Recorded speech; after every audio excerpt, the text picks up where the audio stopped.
ரிஷபராசிக்காரர்களே, இந்த வீடியோ உங்களுக்கே தற்செயலாக வந்ததுன்னு நினைக்காதீங்க.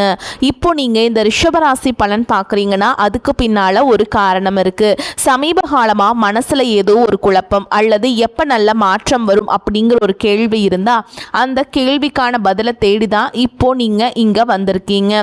ரிஷபராசிக்காரர்கள் சாதாரணமானவர்கள் அல்ல. துணிச்சலும் வேகமும் உங்களோட இயல்பு. ஆனால் அந்த வேகத்துக்கு சரியான வழிகாட்டுதல் கிடைக்கிறப்போ வாழ்க்கையே மாறுங்க. இந்த உலகத்துல நம்ம எத்தனை முயற்சி செய்தாலும் எந்த ஒரு நல்ல காரியத்தை ஆரம்பிச்சாலும் நம்மை காத்து வழி நடத்துகிற ஒரு சக்தி இருக்குன்னு நம்புறீங்களா? அதுதான் நம்ம குலதெய்வம். ரிஷப ராசிக்காரர்களின் வாழ்க்கையில் பல தடவை தெரியாமலே தடைகள் உடைந்திருக்கலாம். கடைசி நிமிஷத்தில் வழி திறந்திருக்கலாம். அதற்கு பின்னால் குலதெய்வ அருளே காரணமாக இருக்குங்க. இந்த ரிஷபராசி பலன் உங்களுக்கு பலன் தரணும்னு நினச்சா இந்த கணமே ஒரு சின்ன விஷயம் செய்யுங்க. கமெண்ட் பாக்ஸில் உங்களுடைய குலதெய்வத்துடைய பெயரை எழுதுங்க. தெரியலனா எனக்கு குலதெய்வம் தெரியாதுன்னு எழுதினாலும் போதுங்க. மனசார எழுதுங்க. அந்த நம்பிக்கை தான் இந்த வீடியோவின் சக்தி. உங்கள் குலதெய்வத்தை மனசில் நினச்சிட்டு இப்போ இன்றைய ரிஷபராசி பலன்களுக்குள்ளே நுழையலாம் வாங்க. ரிஷபராசி நேயர்களே, வரக்கூடிய நாட்களில் உங்கள் வீட்டு வாசலில் மகிழ்ச்சி, பணம் மற்றும் புதிய வாய்ப்புகளின் திருவிழாவே நடக்க போகுதுங்க. இனி வரக்கூடிய நாட்கள் சாதாரணமான ஒன்றாக நினைத்து ஏமாந்து விட வேண்டாம். ஏனெனில் உங்களின் 5 பெரிய கனவுகள் இப்பொழுது நனவாக போகின்றன. 5 பெரிய கிரகங்கள் இந்த காலகட்டத்தில் பெயர்ச்சியாகி உங்கள் பிரகாசிக்க செய்ய போகின்றன. கடந்த 5 மாதங்களான ஜனவரி, பிப்ரவரி, மார்ச், ஏப்ரல் மற்றும் மே ஆகிய காலங்களில் உங்களின் ஒவ்வொரு காரியமும் கடைசி நேரத்தில் போய் தடைபட்டு போனது. யாரோ கண் திருஷ்டி வைத்தது போல ஒரு உணர்வு இருந்திருக்கும். வாழ்க்கையில் ஏதேனும் பெரியதாக சாதிக்க நினைத்தீர்கள், ஆனால் உங்களால் செய்ய முடியவில்லை. முன்னேற நினைத்தீர்கள், ஆனால் முன்னேற முடியாமல் யாரோ உங்கள் கால்களில் விலங்குகளை கட்டி போட்டது போன்ற ஒரு நிலை இருந்தது. ஆனால் நேயர்களே, இனி வரக்கூடிய நாட்களில் உங்கள் வாழ்க்கையில் வரவிருக்கும் ஒவ்வொரு தடைகளும் இப்பொழுது நீங்க போகின்றன. கால்களில் இருந்த விலங்குகள் இப்பொழுது உடைய போகின்றன. கடந்த 5 மாதங்களில் நீங்கள் செய்த அளவு போராட்டத்தையும் சிந்திய வியர்வையும் வேறு யாராலும் செய்ய முடியாது. அனுபவித்த துயரங்களையும் கஷ்டங்களையும் வேறு யாராலும் தாங்க முடியாது. ஏனெனில் நீங்கள் ரிஷபராசிக்காரர்கள் எவ்வளவுதான் உடைந்து போனாலும், மனிதர்களிடமிருந்து எவ்வளவுதான் ஏமாற்றங்களை சந்தித்தாலும், வாழ்க்கையில் எவ்வளவு பெரிய துன்பங்கள் வந்தாலும் நீங்கள் ஒருபோதும் தோல்வியை ஒத்துக்கொள்வதில்லை. இன்னும் நீங்கள் சோர்வடைந்து விடவில்லை. அந்த ஒரு பெருமிதம் உங்களிடம் இருக்கிறது. அந்த பெருமிதம் இப்பொழுது உண்மையாக போகிறது. இனி வரக்கூடிய நாட்களில் உங்கள் உழைப்பிற்கான பலன், உங்கள் முயற்சிக்கான பலன் கிடைக்க போகிறது. ரிஷபராசி என்பது மற்றவர்களின் மகிழ்ச்சிக்காக தன் வாழ்க்கையின் ஒட்டுமொத்த மகிழ்ச்சியையும் தியாகம் செய்யக்கூடிய ஒரு ராசியாகும். தன் சொந்த பந்தங்களுக்காக தன்னையே இழக்க துணையும் குணம் கொண்டது ரிஷபராசி. ஆனால் இதில் உள்ள சிக்கல் என்னவென்றால், உங்களை சுற்றியுள்ள மக்கள், உங்கள் குடும்பத்தினர், உங்கள் வாழ்க்கை துணை என அனைவரும் உங்களை மிகவும் பலசாலி என்று நினைக்கிறார்கள். உங்களை பார்த்து உங்கள் வாழ்க்கையில் இவ்வளவு துன்பங்கள் இருக்கின்றன, இவ்வளவு கவலை மற்றும் மன அழுத்தத்துடன் நீங்கள் வாழ்ந்து கொண்டிருக்கிறீர்கள் என்று யாராலும் கணிப்பது கடினம். யாருமே உங்கள் மனதிற்குள் எட்டி பார்ப்பதில்லை. அனைவரும் உங்கள் முகத்தில் இருக்கும் புன்னகையை மட்டுமே பார்க்கிறார்கள். அதை பார்த்துவிட்டு இவன் வாழ்க்கையில் எல்லாம் நன்றாக இருக்கிறது, இவன் ஒரு பாறை போல உறுதியானவன் என்று நினைக்கிறார்கள். ஆனால் உங்கள் துயரத்தை உங்களை தவிர வேறு யாராலும் புரிந்து கொள்ள முடியாது. உங்கள் வாழ்க்கை சாதாரணமானது அல்ல என்பது எனக்கு தெரியும். சிறிய மகிழ்ச்சிக்காக கூட நீங்கள் போடும் உழைப்பை வேறு யாரும் போடுவதில்லை. மற்றவர்களுக்காக நீங்கள் செய்யும் நன்மைகளை வேறு யாரும் செய்வதில்லை. கடந்த காலத்தில் உங்களுக்கு சில ஏமாற்றங்களும் துரோகங்களும் கிடைத்திருப்பது உண்மைதான். அதுவும் யாரோ ஒரு அந்நிய மனிதர் செய்யவில்லை. இவர் என் வாழ்நாள் முழுவதும் துணையாக இருப்பார், யார் கைவிட்டாலும் இவர் என்னை கைவிட மாட்டார் என்று நீங்கள் எந்த மனிதரை நம்பினீர்களோ அவர்தான் உங்களுக்கு ஏமாற்றத்தை கொடுத்தார். உங்களுக்கு எப்போது அவரின் ஆதரவு மிக அதிகமாக தேவைப்பட்டதோ அந்த நேரம் பார்த்து உங்களை நடுவழியில் கைவிட்டார். ஆனால் அதை பற்றி பேசி என்ன பயன்? ரிஷபராசியினர் ஏமாற்றங்களை சந்தித்துதான் பலசாகி ஆகிறார்கள். இப்போது ஏமாற்றங்களை சந்தித்து நீங்கள் ஒரு பாறை போல உறுதியாகி விட்டீர்கள். வெளியிலிருந்து பார்க்கும்போது நீங்கள் ஒரு சிங்கம் போன்றவர்கள். ரிஷபராசியினர் சிங்கத்திற்கு நிகரானவர்கள். வெளியில் சிங்கம் போல கம்பீரமாக இருந்தாலும் உள்ளுக்குள் யாராவது ஒரு மனிதர் எந்த ஒரு சுயநலமும் இன்றி நிபந்தனை இல்லாமல் என் கையை பிடித்து நடக்க மாட்டாரா, என் தோளில் கை போட்டு துணையாக இருக்க மாட்டாரா என்று ஏங்குகிறீர்கள். ஆனால் அப்படி யாரும் கிடைப்பதில்லை. உங்களை மக்கள் தங்கள் சுயநலத்திற்காக மட்டுமே பயன்படுத்தி கொள்கிறார்கள். உங்களால் அவர்களுக்கு ஏதேனும் காரியம் ஆக வேண்டும் என்றால் மட்டுமே அனைவரும் உங்களுடன் இருப்பார்கள். உங்களிடம் காரியம் முடிந்துவிட்டால் அல்லது உங்களிடம் வசதி குறைந்து கஷ்டங்கள் வந்து விட்டால் அவர்கள் தங்கள் வழியை பார்த்து கொண்டு நகர்ந்து விடுகிறார்கள். ஆனால் அது நடக்காது. இனி வரக்கூடிய நாட்களில் ரிஷப ராசியினரின் வாழ்க்கையில் ஒரு பெரிய மாற்றத்தை கொண்டு வரப்போகிறது. கடந்த 5-6 மாதங்களாக இரட்டிப்பாகி இருந்த உங்களின் போராட்டங்கள், நீங்கள் அனுபவித்த வேதனைகள், குடும்பத்தில் இருந்த சண்டை சச்சரவுகள், வாழ்க்கை துணையுடன் இருந்த கருத்து வேறுபாடுகள், பணம் வந்தும் தங்காமல் இருந்த நிலை என அனைத்தும் மாறப்போகின்றன. ரிஷப ராசியினரின் வாழ்க்கையில் மகிழ்ச்சி வரத்தான் செய்கிறது. சிறியதோ பெரியதோ மகிழ்ச்சி வராமல் இல்லை. ஆனால் சிக்கல் என்னவென்றால் மகிழ்ச்சி வந்த வேகத்தில் உடனே மறைந்து விடுகிறது. கடந்த காலத்தில் நீங்கள் சில பெரிய கனவுகளை நிறைவேற்ற நினைத்தீர்கள், ஆனால் செய்ய முடியவில்லை. சில சமயங்களில் உங்கள் சொந்த மனிதர்களை உங்களை குழப்பி விடுகிறார்கள். யாராவது ஒருவர் உங்கள் மனதில் பயத்தையும் சந்தேகத்தையும் ஏற்படுத்தி, நீ இந்த வேலையை செய்தால் எனக்கு நல்லது, உனக்கு வெற்றி கிடைக்காது, இது உனக்கு சரியானது அல்ல, உன்னால் இதை செய்ய முடியாது என்று கூறி உங்களை திசை திருப்பி விடுகிறார்கள். இதனால் உங்களால் உங்கள் கனவை நிறைவேற்ற முடியாமல் போகிறது. ரிஷபராசியினரே, நீங்கள் மற்றவர்களின் வார்த்தைகளை கேட்டுக்கொண்டிருந்தால் எப்பொழுதும் பின்வரிசையில் தான் நிற்க வேண்டியிருக்கும். ஆனால் எப்போது நீங்கள் உங்கள் மனசாட்சியின் பேச்சை கேட்க தொடங்குகிறீர்களோ, உங்கள் சொந்த அறிவு கொண்டு உங்கள் வாழ்க்கையின் முடிவுகளை எடுக்க தொடங்குகிறீர்களோ, அப்போது உங்களை தடுக்க யாராலும் முடியாது. நீங்கள் உங்கள் இலக்கை அடைவதில் எந்த தடையும் இருக்காது. உங்களிடம் இருக்கும் ஒரே குறை, நீங்கள் தேவையை விட அதிகமாக மற்றவர்களின் வார்த்தைகளுக்கு காது கொடுக்கிறீர்கள். நீங்கள் ஒரு கடைக்கு சென்று உங்களுக்கு ஒரு சட்டை மிகவும் பிடித்து போய் அதை அணிந்து பார்க்கிறீர்கள். ஆனால் அருகில் இருக்கும் வேறு யாராவது ஒருவர், இது உனக்கு நன்றாக இல்லை, இதை எடுக்காதே என்று கூறிவிட்டால் உங்களுக்கு அவ்வளவு பிடித்த பொருளை கூட நீங்கள் வேண்டாம் என்று ஒதுக்கி விடுகிறீர்கள். மற்றவர்களின் விருப்பங்களை உங்கள் வாழ்க்கையில் திணித்துக் கொள்கிறீர்கள். இந்த பழக்கத்தை நீங்கள் எப்போது நிறுத்துகிறீர்களோ அப்போது உங்கள் வாழ்க்கை பாதுகாப்பானதாக மாறும். உங்களுக்கு மன நிறைவு கிடைக்கத் தொடங்கும். உங்கள் மனம் அலைவதை தடுக்க வேண்டும். மனம் அலைப்பாய்வதை நிறுத்திவிட்டால் உங்களை வெல்ல யாரும் இல்லை. இனி வரக்கூடிய நாட்களில் ஏன் இவ்வளவு விசேஷமானது, இதை பற்றி ஏன் இவ்வளவு பேசப்படுகிறது என்றால், மிக முக்கியமாக தேவகுரு பிரகஸ்பதி ஜூன் 2ஆம் தேதி மிதுன ராசியிலிருந்து கடக ராசிக்கு மாறி அங்கே உச்சம் பெற்றிருக்கிறார். குரு பகவான் புத்திக்கும் அதிர்ஷ்டத்துக்கும் காரகமானவர்.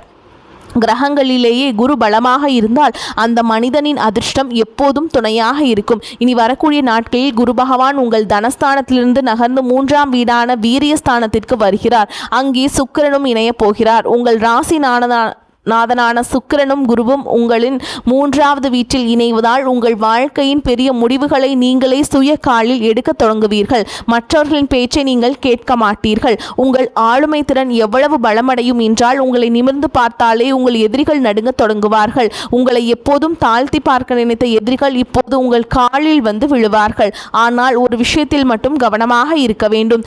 குருவும் சுக்கிரனும் 3வது வீட்டிற்கு வரும்போது மனிதன் தேவையை விட பெரிதாக பேச தொடங்குவான். வீண் பெருமை பேசுவான். அந்த தவறை நீங்கள் செய்யக்கூடாது. குரு இங்கே இருக்கும்போது நீங்கள் யாருக்கும் எந்த வாக்குறுதியும் கொடுக்க கூடாது. யாரிடமும் சபதம் செய்யக்கூடாது. இந்த விஷயத்தில் நினைவில் கொள்ளுங்கள். வரும் 3-4 மாதங்களுக்கு இந்த ஒரு மந்திரத்தை உங்கள் வாழ்க்கையில் கையாளுங்கள். யாருக்கும் நான் உனக்காக இதை செய்து தருகிறேன் என்று வாக்குறுதி கொடுக்க வேண்டாம். குருவின் இந்த பயிற்சி இதுவரை உங்கள் மனதில் இருந்த எதிர்மறை எண்ணங்களை நீக்கும். ஏதேனும் ஒரு புதிய காரியத்தை தொடங்க நினைக்கும் போது இதில் வெற்றி கிடைக்குமா கிடைக்காதா, காரியம் நடக்குமா நடக்காதா என்று ஒரு பயம் உங்களுக்குள் இருந்தது அல்லவா, அந்த பயம் இப்போது நீங்க போகிறது. இது தவிர உங்கள் லக்னத்தில் இப்பொழுது சூரியன் அமர்ந்திருக்கிறார். இந்த சூரியன் அடுத்து உங்களின் தனஸ்தானத்திற்கு செல்லும் பொழுது பண வரவிற்கான வழிகள் பிறக்கும். தற்பொழுது உங்களுக்கு கோபம் மிகவும் வேகமாக வருகிறது. ரிஷப ராசியினர் மற்றவர்களால் படும் கஷ்டங்களை விட தங்களாலேயே அதிக கஷ்டங்களை சந்திக்கிறார்கள். ஒரு காரியத்தை செய்ய வேண்டும், இதை நான் செய்தே தீருவேன் என்று உறுதியாக முடிவெடுக்கிறார்கள். ஆனால் அடுத்த கணமே உங்களின் அந்த ஆர்வம் குறைந்து விடுகிறது. இன்று ஒரு பெரிய கனவை நிறைவேற்ற வேண்டும், அதற்காக உழைக்க வேண்டும் என்று நினைக்கிறீர்கள். ஆனால் அடுத்த நாளே யாரோ இயக்க மனிதரின் பேச்சை கேட்டு உங்கள் ஆர்வத்தை இழந்து அந்த முயற்சியை கைவிட்டு விடுகிறீர்கள். உங்களிடம் தொடர்ச்சியான உழைப்பும் சுய கட்டுப்பாடும் சற்று குறைவாக உள்ளது.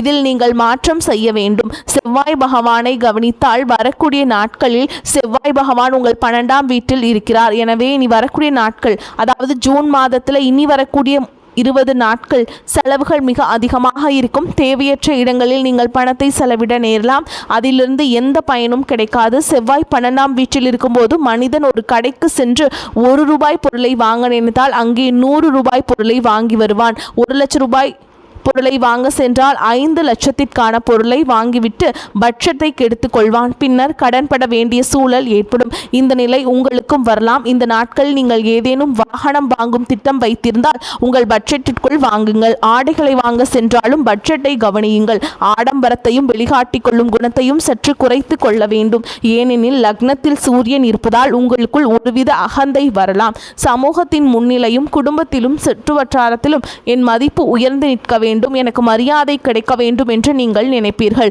இந்த கௌரவத்திற்காகவும் ஈகோவிற்காகவும் கடன் வாங்க நேர்ந்தாலும் நீங்கள் தயங்காமல் வாங்கி விடுவீர்கள். ஆனால் காலம் செல்ல செல்ல மற்றவர்களின் முன்னிலையில் உங்களை உயர்த்தி காட்ட நீங்கள் எடுத்த அதே முடிவு உங்களை கடனில் மூழ்கடித்து பட்ஜெட்டை கெடுத்து உங்களை தாழ்த்திவிடும். பின்னர் பிரச்சனைகளை மட்டுமே மிஞ்சும். ரிஷப ராசியினர் தங்களின் பணத்தை சேமிக்க பழகிவிட்டால், தங்களின் பொருளாதாரத்தை சற்று நிதானமாக கையாண்டால் உங்களை விட பலசாலி யாரும் இருக்க முடியாது. ஆனால் உங்களிடம் உள்ள ஒரே குறை, உங்களால் பணத்தை சேமிக்க முடிவதில்லை. சில சமயம் சொந்த பந்தங்களுக்காக செலவு செய்கிறீர்கள், சில சமயம் நண்பர்களுக்காக, சில சமயம் சமூகத்திற்காக, தான தர்மம் என்று ஏதோ ஒரு வழியில் பணத்தை செலவழித்து கொண்டே இருக்கிறீர்கள். இறுதியில் உங்களுக்கு பணம் தேவைப்படும் போது உங்களிடம் பணம் இருப்பதில்லை. உங்களின் ரிஷபராசி இந்த விஷயங்கள் அப்படியே உங்கள் வாழ்க்கையோடு ஒத்துப்போகும். அப்படி இருந்தால் அதை எனக்கு தெரியப்படுத்துங்கள் நேயர்களே. ஏனெனில் இவை சாதாரண விஷயங்கள் அல்ல. உங்கள் பிறப்பில் இருந்தே உங்களை பின்னுக்கு தள்ளும் கசப்பான உண்மைகள். உங்களின் இந்த குறைகளைத்தான் நான் உங்களுக்கு காட்டுகிறேன். இதில் நீங்கள் சற்று மாற்றம் செய்து கொண்டால் ரிஷபராசினர் எந்த ஒரு எதிரியாலும் தடுக்க முடியாது. ரிஷபராசினரை அவர்களின் சில தவறான பழக்கங்கள் மட்டுமே தடுத்து நிறுத்துகின்றன. அந்த பழக்கங்கள் நான் உங்களுக்கு கூறிவிட்டேன். ஆரோக்கியத்தை பற்றி பார்த்தால் இனி வரக்கூடிய நாட்களில் செவ்வாய் 12ஆம் வீட்டில் இருக்கிறார். சனியின் பார்வை உங்கள் ராசியின் மீது விழுகிறது. இதன் காரணமாக கடந்த சில காலமாகவே உங்கள் வீட்டில் யாராவது ஒருவர் மாறி மாறி நோய்வாய்ப்பட்டு கொண்டே இருக்கிறார்கள். மருத்துவ செலவுகளும் மாத்திரைகளும் வீட்டை விட்டு பிரிவதே இல்லை. உங்களை பற்றி பேசினால் உங்களுக்கு அடிக்கடி சிறு காயங்கள் ஏற்படுவது, சிறிய விபத்துக்கள் நடப்பது போன்ற விஷயங்கள் நடந்து கொண்டிருக்கின்றன. அத்துடன் அசிடிட்டி பிரச்சனை, கால்களில் வீக்கம் அல்லது வலி, சீக்கிரம் சோர்வடைவது, சோம்பேறித்தனம், மூச்சு வாங்குதல் போன்ற உடல் உபாதைகள் உங்களுக்கு இருக்கலாம். இதிலிருந்து வெளியேறுவதற்கான பரிகாரத்தையும் நான் கூறுகிறேன். இறுதி வரை இணைந்திருங்கள். இதுவரை நீங்கள் இந்த வீடியோவை லைக் செய்யவில்லை என்றால் நீங்கள் லைக் செய்து பாருங்கள். நீங்கள் முன்கூட்டியே ராசி பலனை தெரிந்து கொண்டு வரவிருக்கும் பிரச்சனைகளிலிருந்து, சவால்களிலிருந்தும் தப்பித்து கொள்ளலாம். இந்த வீடியோவை நீங்கள் முழுசாக பார்க்குறீங்க அப்படின்னா வாழ்க்கையில் வரவிருக்கும் மகிழ்ச்சியை முழுமையாக அனுபவிக்க வேண்டும் என்பதற்காகவே நான் இதை பதிவு செய்கிறேன். எனவே வீடியோவை உடனே லைக் செய்து விடுங்கள். கமெண்ட் பாக்ஸில் நீங்கள் ஓம் முருகா போற்றி என்று எழுதுங்கள். சனி பகவானுடைய அருள் வேண்டுமென்றால் சனி பகவானை போற்றி என்றும் எழுதுங்கள். சனி பகவானை பார்த்து நீங்கள் பயந்தாலும் அவர்தான் உங்களுக்கு எப்போதும் பக்க பலமாக இருந்து உங்களை காக்கிறார்.